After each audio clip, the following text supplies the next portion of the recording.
Hello, I'm Maria Hall Brown. Welcome to LA Currents. COVID-19 brought with it an enormous amount of disruptions and questions. But when it comes to employment opportunities, fortunately, Los Angeles has a resource for some really good answers. I'm delighted to welcome to LA Currents Carolyn Hull, the General Manager of the Economic Workforce Development Department. So nice to have you here. Thank you for having me. As far as this department is concerned, there are multiple areas that you cover. You cover business resources, economic development, workforce center, youth source centers. But one of the things that really struck my attention was the rapid response team. The rapid response team normally is something that's done in person for businesses and people in economic or employment transitions. How has that been adapted now with COVID-19? It's been fascinating. Our team has been doing it 100% virtually since the COVID-19 pandemic has occurred. And we're doing that through having organizations and employees be at their computers, doing Zoom or using some other sources of video conferencing. And we're really doing it telephonically, and actually sometimes that's just better. Getting on the phone, walking people through the paperwork that they need to fill out, helping them so they understand that there are resources out there. This is a difficult time in their lives, and it's really important that we're there to show them how to get through it and give them the support that they need. So when you say support and rapid response, first of all, I think that's a great term because people are really thinking, sometimes when it becomes government issues, you may not get a very rapid response. So what does the rapid response team, who do they help and how do people access them? Well, they help employees and businesses that are going through, as you indicated earlier, a process of furloughing and laying off individuals or reducing their time. One of the ways to contact us is to work through our portal at EWDD, lacity.com. To get more information about the rapid response team, and that way you can send an email or call at the number that's provided. So, for example, say I've gotten laid off, I can call the rapid response team and ask them questions about workforce development or training or processes. I mean, and if I'm a business that's going through these things, what would I get? It's usually the businesses that contact us usually, and what they'd like to do is to have the rapid response team come, or at this point, virtually contact their employees to provide the services. In terms of what your office is hearing, what are the businesses that you've heard most from and have been mostly impacted by COVID-19 in Los Angeles? Well, it's really had a very heavy hit on the accommodation, the hotel, the motel, tourist industries, the airline industry. We've been working very closely with the organizations and companies at LAX, restaurants, services. Those are the types of industries. Small businesses in general have been really heavily impacted by COVID-19. But those industries that are associated with the arts and entertainment and anything to do with tourism have really had a very difficult time. And what can you tell them? What can you offer them? Because you're right, there's this ripple effect that's taking place. I mean, you said the airline industry, I immediately think of, that means everybody that's handling luggage and all the restaurants and all the custodial and everything. So what can you offer them? What kind of advice can be provided in this time? Well, we have several sources that we can provide. First of all, we have our work source centers, which allow individuals to go and virtually meet with individuals right now to talk about their skill sets and to talk about employment that's currently out there, because there are organizations and companies that are growing. And when you work with our work source center, they help you with resume building, or sometimes there's an opportunity just to retrain. There are numerous programs through our community colleges and other organizations where we do workforce training. So that's a service that we provide. Also, we also provide them services in just understanding how to fill out the unemployment benefits. That is really difficult. We're not the entity that actually executes it, right, but we are the group that can sit down and help you understand where to get health insurance, how to fill out the unemployment benefits package, and really be there for support in terms of maybe helping individuals understand where child care is available, because oftentimes, particularly for women, child care is a really big issue. You couldn't even go back into the workforce unless there's child care available. Especially now with, so many schools obviously working virtually and remotely. I mean, that's a huge issue going on right there. The thing that you said that I found was interesting, that there are employment opportunities out there. You would think with the downturn in the economy and with all of these restrictions and limitations that there would not be jobs, but on your site I saw there was a pretty substantive list of jobs. Oh, absolutely. There are a substantive list of jobs, as you've indicated. The construction industry has not slowed down. In fact, in many areas it's picked up. Logistics and package delivery. There's been certain sectors that are actually trying to accommodate those of us who are, really much spending a significant amount of time home. And so when you go to our work source centers or to our portals, you'll see that there are numerous opportunities available in some of these industries. And getting those jobs and perhaps getting the training required for those jobs, you partner with, as you mentioned, community colleges and certificate programs and things like that, so that people have the ability to actually make a switch. And of course, one of the words that we're using a lot now is pivoting, right. To pivot. Yeah, we can't do this alone. We have numerous partners, such as Goodwill Industries and other organizations that we work with that are really providers to help us put people into jobs, get them job training, whether that be work-based learning opportunities or going to get a certificate in another field. I failed to mention that the healthcare industry clearly is an area that is seeing a significant amount of growth. And in those positions, people think, well, I'm not going to go back and become a doctor, but the reality is that there's numerous middle-skilled jobs in the healthcare industry. And so going back and trying to find out where those jobs are, or what those jobs are, we at the workforce, at our work source centers, can help provide individuals and businesses with that type of information. So I would think that, as you said, some of the biggest hurdles people have to get over is, fear of paperwork, or in this particular instance, filling out something online, because it seems pretty intimidating when you're looking at a job application if you've been employed for a long period of time and you've not had to be out into the workforce, and everything is virtual and online right now. So is it as hard as people think, and are you there to sort of walk them through, what these templates are and how they can be used to move someone forward? Yeah, telephonically we can do that. We can walk people through, but also our business source centers are there for small business owners and micro entrepreneurs, and they will, by appointment, if one really does need one-on-one assistance, the business source centers will make accommodation.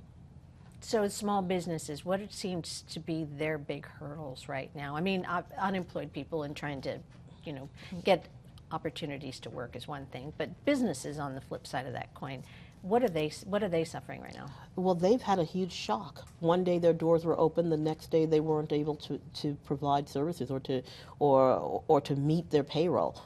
So their biggest issue right now is cash flow. It's demand, because many of us are not able to use their services, but that correlates into cash flow. And what we have done there at the city is come up with several programs. One, initially, when the pandemic first started, we initially started our emergency microloan program, where we had small loans available for entrepreneurs and small businesses. That was in a $10 to $11 million program, which was absolutely oversubscribed. We then realized that this issue was not going to be subsiding anytime too soon. Right. So we partnered with the county and the Local Initiative Support Corporation, and we put together, using CARES funds, we put together a $100 million fund that was completely grants. And we have been working tirelessly over, since I would say late March, early April, putting $100 million out there in the form of grants to small businesses, micro entrepreneurs, and nonprofits to help them meet payroll and other expenses, to keep the doors open and to keep people at work. We've also mentioned, as I mentioned earlier, childcare is a major issue. So many childcare providers were actually closing because they've seen their expenses grow up, because they had to now put together protective equipment, and then their demand dried up because kids are at home. So that's the backbone of how do we get people back to work if they don't have childcare. So in conjunction with the city, with the mayor and with the city council, we put together a $10 million fund to assist child care providers. so that they could actually meet their demands, their financial demands. And there are other subsets of individuals that have particular issues. Street vendors, for example, were really heavily hit by the COVID-19 pandemic. We've put together a $2 million fund, again, with the support of the mayor and council office, specifically for that subsector. So we've been doing a great deal in terms of trying to get finances out there to individuals so that and businesses so that they have the resources that they need so they can continue operating. We've also been working closely with other nonprofits to provide businesses with information and resources, because there are other resources that are out there. It's just really important that businesses know where they can get the assistance that they need, whether it be legal or otherwise. You said at the very beginning of this, you know, that all of these grant programs are oversubscribed because of the enormous need. But how are people finding out about them, and how are people accessing, and are they still in existence right now, or are those done? Because I know that there are loan programs that I'm going to ask you about in a minute, but are all these grant programs completed? And if you can even guess how many different businesses and array of constituencies were served? Well, I'll start. Thousands have been served by them, because the grants range from as low as $5,000 to up to $40,000 or $75,000, depending upon the need. Many of those grant programs have now closed, but just recently, because we did them in rounds. So at the moment, they're, at least through the city, our grant program, we're in the process of getting the money out, but we're actually not taking in new applications at the moment. Got it. And I forgot the other part of the question. Well, you know, you've just mentioned that, but I was also going to ask about the relief fund, because there are loan programs that are still open and still possible for people that are not necessarily non-payback grants, but still would help inspire a business to stay open. Oh, absolutely. Oh, and I did also want to respond to your question about how do people find out about it. Yes, that was exactly it. It's a lot of information here. We actually worked really closely with advertisers and newspapers to get the word out about it's called the LA Regional COVID Fund. Okay. And we have been putting ads in on the radio and in newspapers so that people could actually access it and know about it. We've been using social media, and sometimes, quite frankly, when I take long walks, I literally just I've been walking in various neighborhoods, just walking through and telling people about it. Good job. So we have tried to do a very good job of getting the word out about that. But you're absolutely right. While the grants have closed, many of the grants are no longer available, or at least we're in the process of just getting the money out and not taking new applications. EWDD has a loan program, a small business loan program that we are still that is still up and running, and individuals can apply for. And I believe I can now talk about this. The state today is going to announce the statewide California Rebuilding Fund, which is a loan product, and it will start today, and we'll have several rounds, and people will be able to access those funds through community development financial institutions, CDFIs. And there's going to be a big push to get the word out about that. If businesses have questions, they can contact our work source centers and our business source centers, or go to our website at EWDD, and they'll find more information about it. Probably tomorrow, though. Yes. As we are sitting here talking, it was announced, which is why I brought up the Rebuilding Fund. But that is actually separate from another loan program that will begin in the beginning of 2021 that's specific to Los Angeles, correct? That is correct. Well, the LA Regional COVID Fund was always meant to be two phases. Right. The grant phase initially was going to be the smaller phase, and then the loan product was going to be the larger. We were going to do it right back to back. The need was so great for the grant product that we immediately went into the $100 million grant program. Once we close that out in December, we are about to start a very specific LA City, LA County loan product. So stay tuned for that. But in the meantime, people should definitely go to the Rebuilding Fund. There were a lot of, as you mentioned, a lot of things that came out locally that are handled. But then there are a lot of, there were national things that came out, you know, the PPP grants, and then that were attached to the CARES Act and everything. And there's some deadlines coming up that people have to sort of acknowledge their PPP, whether they applied it towards their employees, et cetera. Are there any resources for businesses, or what should businesses should keep their eyes on right now to make sure that they follow all the protocols required to validate the monies they got? Absolutely. And again, our work source centers will be happy to assist businesses as they come in to answer some of these questions. I think businesses should also go to the SBA, the Small Business Administration, and there's a Small Business Administration development centers that are located throughout the city and county. And if that's not on our website, I will put that on our website by Monday. That's a great resource because they're directly related to the federal government in terms of the PPP funds that have come down, and you can get assistance there. Yes, because there's it's great to get it, but you also have to acknowledge it, and you Absolutely. have to make sure that everything. So, as we mentioned, there are things that are expiring at the end of this year. Is there anything in particular that people should be aware of in terms of, you know, what kind of benefits might be expiring and might be, you know, beyond the PPP? Is there anything else that's happening now that we're rapidly approaching the end of the year that we should be aware of? I think all businesses should definitely make sure that they are, you know, looking at our website for information that comes up on a regular basis. In terms of things that are expiring at the moment, I'm not sure there is anything that's expiring at the moment, except for that the CARES Act money that people have received must be expended by the end of December. And that's our challenge. So as the LA Regional COVID Fund, as I spoke about, one of the challenges we're having right now is we have to actually get the money out the door, if not by the end of the year, very close thereafter. So all the expenses can only be incurred between March and December 30th. And so businesses just have to make sure that they're clear when what their expenses are being used for. Document that so they understand if there's an audit happening, to make sure that they have the paperwork in place. But that's really that's our deadline, is to make sure we get it out the door.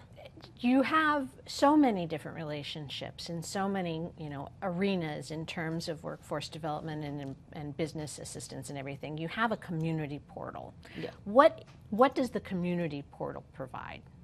The community portal the LA portal is a place where you could go and actually, if I'm remembering correctly, it's where we access jobs. You can actually go to the LA portal and it connects you and gives you information about jobs that are available. On our website, we actually have resources available and toolkits that tell businesses about how to approach some of these deadlines that are coming up, how to help them market in times of in these difficult times. So the community portal provides that information. You also have safety, you know, of businesses that are trying to make sure that if they are open, that they are doing it in a safe and healthy. And so you also have an opportunity for people to learn all those safety protocols as well. That's right. I'm sorry. Yes, we absolutely do. We've and in fact, we have been at the front line of giving out the PPE to businesses and families through our family source centers and our youth source centers as well. And we have been working with organizations to talk to them and give them information about how to proceed in these difficult times and safety protocols. In your background, you have a pretty substantive background in community, in public-private partnerships and how important they are. How important has that been to the City of Los Angeles in this regard, especially in particular with economic workforce development? It's been critical. Government cannot do it alone. The private sector can't do it alone. I think the LA COVID Regional Fund is a great example of government, the city and the county, working with a nonprofit, the local initiative support corporation, and getting philanthropic dollars to also leverage that so that we could actually get the type of money that I'm talking about onto the streets, $100 million. And in understanding what businesses need, it's really important for us to work with organizations like the Los Angeles County Economic Development Corporation, the various chambers. So we understand the challenges that businesses are facing and how we as a team can work together to get that information out there. Has your business changed much with the pandemic? I mean, it seems as if a lot of what you have told me in the last few minutes is just the kind of great advice that is afforded to, you know, businesses through economic workforce development. But I mean, what's the major shift that you've had to make besides going virtual, besides having rapid response be available telephonically, et cetera? I mean, have you had to readjust the business model that you normally? Oh, absolutely. We were not built to do $11 million in loans within like 2 months. We were not built to do $100 million in grants. We have shifted our energy to make sure that we can expeditiously get money out the door because people are suffering now. So we've worked quite tirelessly to get a significant amount of money onto the street. So we shifted our pursuits from looking at maybe real estate development to really looking at how to get finances and money out on the street. And looking at how we can work with our people who have been unemployed and how to get them back into employment. We've received a significant amount of money from various organizations, both federal, local, and state, for subsidized employment. So we've been working really tirelessly to try to get, particularly our youth, because we have a youth program that obviously has had to go virtual.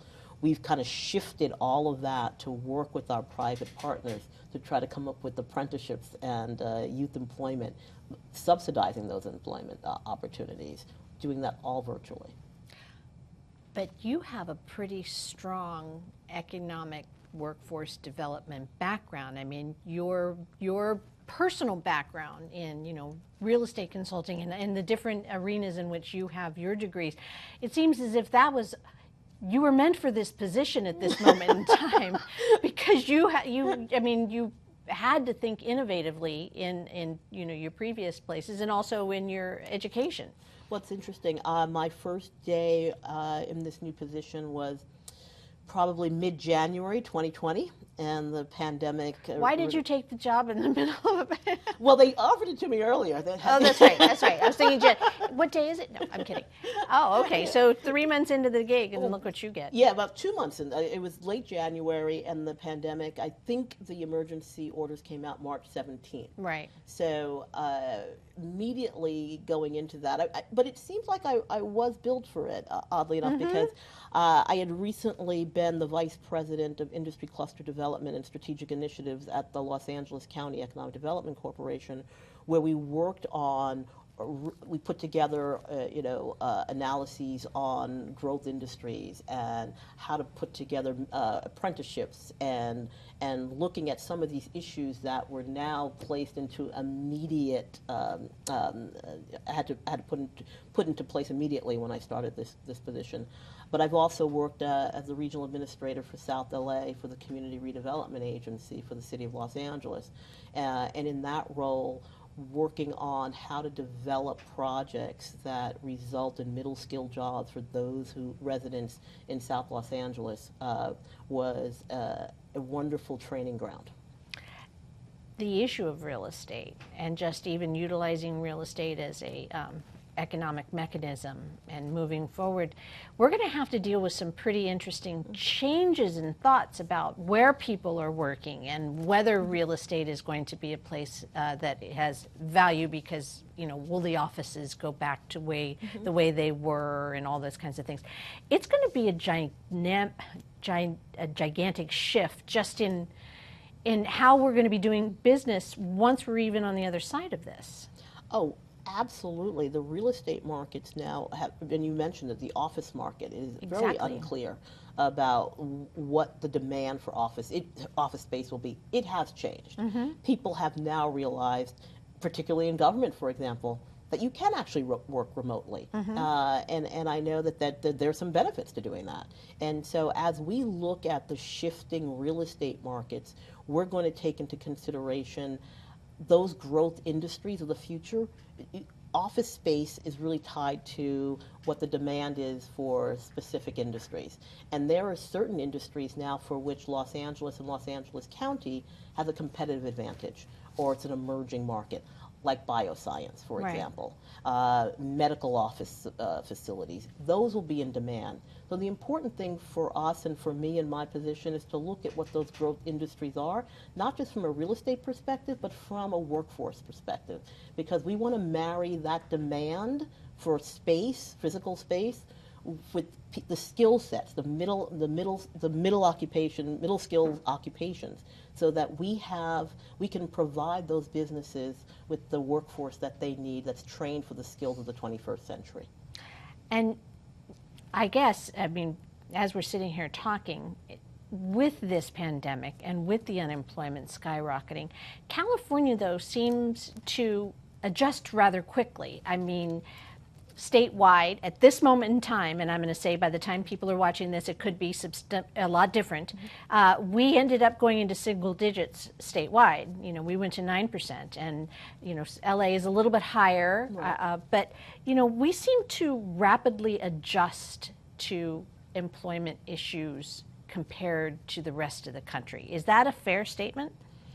It is in some regards, and the reason for that is that we are a diversified economy.